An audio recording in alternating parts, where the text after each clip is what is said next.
in the futility of their minds. That is not how you learn Christ, assuming that you have heard of Him and were taught in Him, as truth is in Jesus.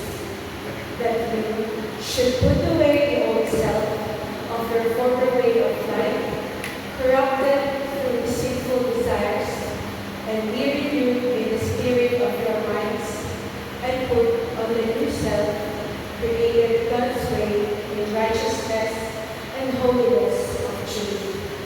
The word of the Lord. Thanks be to God. Please all rise.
The Lord be with you.